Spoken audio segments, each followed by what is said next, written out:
Ah, life on the farm. Does yours look like this? Idyllic, peaceful, or perhaps yours is like ours and it's got weeds?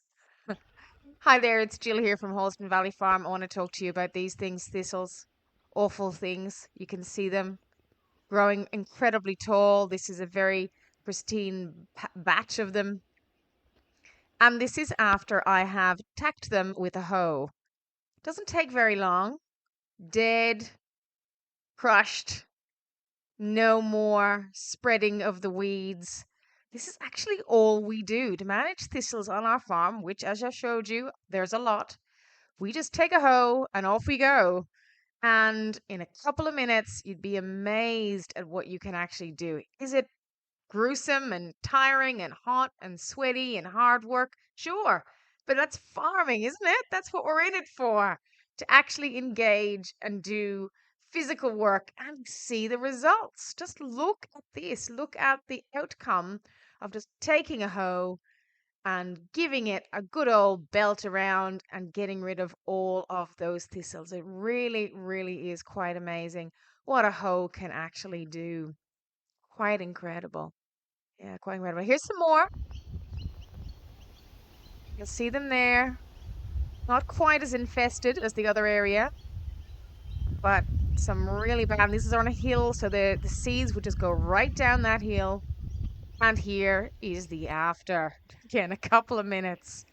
A couple of minutes. Now, we've tried a few hoes, and different people who use the hose here on the farm prefer different hose. Here is the one that I've been using. I just carry it on the back of our little quad or side by side, as you can see here. Just a good old fashioned hoe, nothing fancy at all. That's our thistle. See some blackberries there. We're going to come back to them. Here we have some ragwort.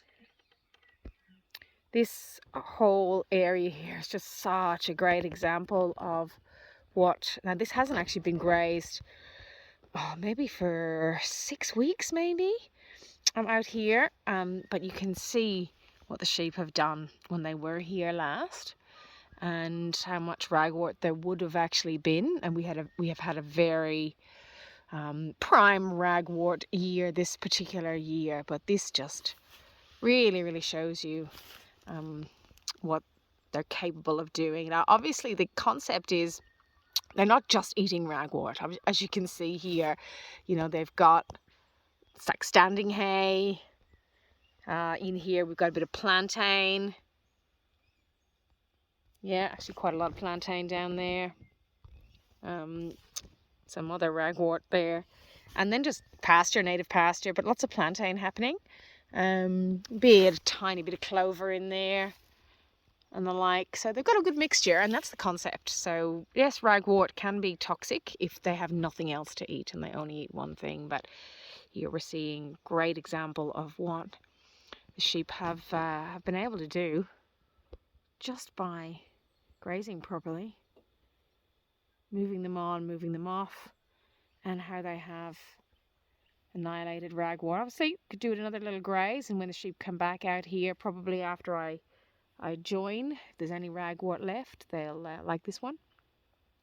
They'll enjoy it. But significantly less seed heads that are going to dry off, significantly less growth, and huge difference here on this little slope here. It's a beautiful, beautiful little valley here, right down to the bottom there, which is a stream that runs into the Tarwin River right down on the bottom. And this would have been quite a prime area, and actually you can even go on here and you can see more of the ragwort that they've eaten just on the path. This little track. Just amazing. And obviously this has come back again, since I think that's what's happened. They've eaten it down, wouldn't have been nothing left, because I can't imagine a sheep leaving these cute little flower heads. They do look cute, but obviously not great for the environment, and a bit of a noxious weed here in South Gippsland. It really can be quite quite difficult to manage if you don't have sheep and you're just running cattle, for example. And it can be poisonous to cattle as well. They won't touch it, but if they were starving, they might, and it can be poisonous to them. So, yeah, great job. Well done, sheepies. So blackberry's a whole other ball game. This is what we have been successful with using. I can tell you though, we have tried so many things to deal with blackberries. We have resorted to a single ingredient chemical called Garlon. And the beautiful thing, as you can see here, it does not kill anything that surrounds the blackberry. So it does not kill the pasture, the grass, or anything else, but it will definitely, look at that, definitely kill the blackberry. Better that it's sprayed on a warm day. And if the spray doesn't work, have a look at these sheep.